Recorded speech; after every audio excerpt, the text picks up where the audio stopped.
Good morning बच्चों। इससे पिछली विलयन संबंधित वीडियोज में मैंने आपसे विलयन के प्रकार और विलयनों को सांद्रता को व्यक्त करने की विभिन्न विधियों तथा परिषदीय परीक्षाओं में इससे संबंधित पूछे जाने वाले अंकित प्रश्नों के संबंध में चर्चा की थी। आज मैं आपसे ठोस पदार्थों के द्रवों में विलेयता के संबंध में चर्चा कर रहा हूं।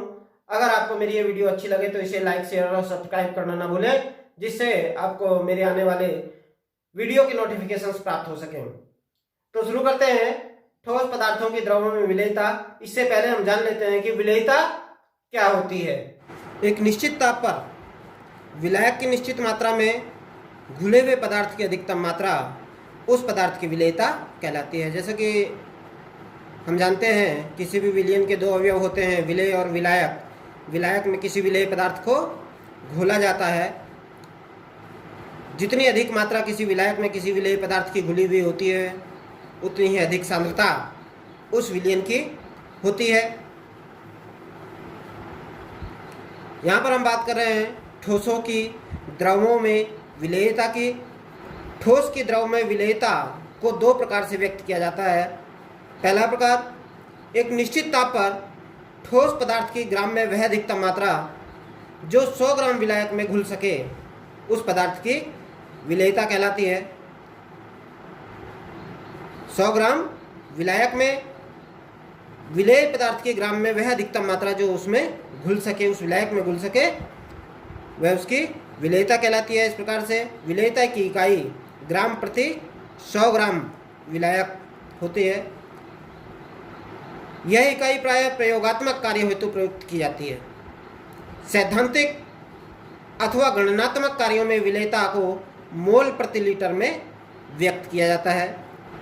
अतः एक निश्चित ताप पर ठोस पदार्थों के मोलों की वह अधिकतम संख्या जो 1 लीटर विलयन में घुल गई हो या 1 लीटर विलयन में घोली गई हो, उस पदार्थ की विलेयता कहलाती है। अतः विलेयता की इकाई मोल प्रति लीटर होती है। वे विलयन जिसमें पदार्थ की अधिकतम मात्रा घोली गई हो, जिसके ऊपर और अधिक विलेय की मात्रा उस विलायक में घोली जानी संभव ना हो, ऐसा विलयन संतृप्त विलयन कहलाता है। ठोसों की विलेयता को प्रभावित करने वाले कारक। ऐसे कौन कौन से कारक हैं जो कि ठोस पदार्थों की द्रवों में विलेयता को प्रभावित करते हैं? सबसे पहले विलेय अथवा विलायक की प्रकृति ठोसों की द्रवों में विलेयता को प्रभावित करती है। प्रत्येक ठोस दिए गए द्रव में नहीं घुल सकता। जैसे सोडियम क्लोराइड है, पोटेशियम क्लोराइड है, ग्लूकोज है, जल में सरलता से घुल जाते हैं, परंतु नेफ्थलीन नहीं घुलती। इसी प्रकार से sodium chloride, potassium chloride, glucose benzene में नहीं घुलते, जबकि नेफ्थलीन बेंजीन में आसानी से घुल जाती है। यह प्रेक्षित किया गया है कि ध्रुवीय पदार्थ ध्रुवीय विलायकों में घुल जाते हैं, जबकि अध्रुवीय विलायक अध्रुवीय विलायकों में घुलते हैं। सोडियम क्लोराइड, पोटेशियम क्लोराइड आदि ध्रुवीय पदार्थ ध्रुवीय विलायक जैसे जल में घुल जाते हैं, जबकि अध्रुवीय नेफ्थलीन अध्रुवीय बेंजीन में घुलती है। कुछ ठोस पदार्थ जैसे शर्करा, ग्लूकोज, स्टार्च, अल्कोहल आदि जल में विलेय होते हैं। इनकी जल में विलेयता का कारण इन पदार्थों के अणुओं का जल के अणुओं के साथ हाइड्रोजन आबंध का निर्माण करना होता है। इस प्रकार से ठोसों की द्रव में विलेयता विलेय और विलायक की प्रकृति पर निर्भर करती है। दूसरा कारक जो कि ठोसों की द्रवों में विलेयता को प्रभावित करता है वह है ताप। अधिकांश ठोसों की विलेयता ताप बढ़ाने पर बढ़ती है, परंतु कुछ ठोसों की विलेयता ताप बढ़ाने पर घटती भी है।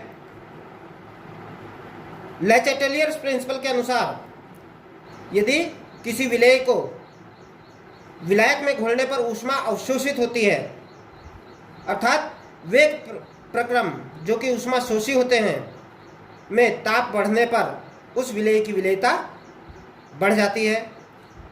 जैसे ammonium nitrate, potassium nitrate, sodium nitrate, ammonium chloride आदि पदार्थों की विलेयता ताप बढ़ाने पर बढ़ती है। यदि किसी विलेय को विलायक में घोलने पर ऊष्मा मुक्त होती है, अर्थात वे प्रक्रम जो कि ऊष्माक्षेपी होते हैं, ताप बढ़ाने पर उस विलेय की विलेयता घट जाती है। जैसे कैल्शियम ऑक्साइड है, कैल्शियम कार्बोनेट है आदि की विलेयता ताप बढ़ाने पर घटती है, क्योंकि इन पदार्थों का जलीय विलयन साम्य अवस्था पर ऊष्माक्षेपी प्रक्रम है। कुछ जलयोजित पदार्थों की विलेयता एक निश्चित ताप तक बढ़ती है और उसके पश्चात घटने लगती है। ऐसा इसलिए होता है कि इनके विभिन्न क्रिस्टलीय रूपों का विलेयता वक्र अलग अलग होता है और जिस ताप पर ये दोनों वक्र मिलते हैं उसे संक्रमण ताप कहा जाता है। तापक्रम के साथ विलेयता में वेरिएशन को प्रदर्शित करता हुआ ग्राफ। तीसरा कारक है जो कि दाब।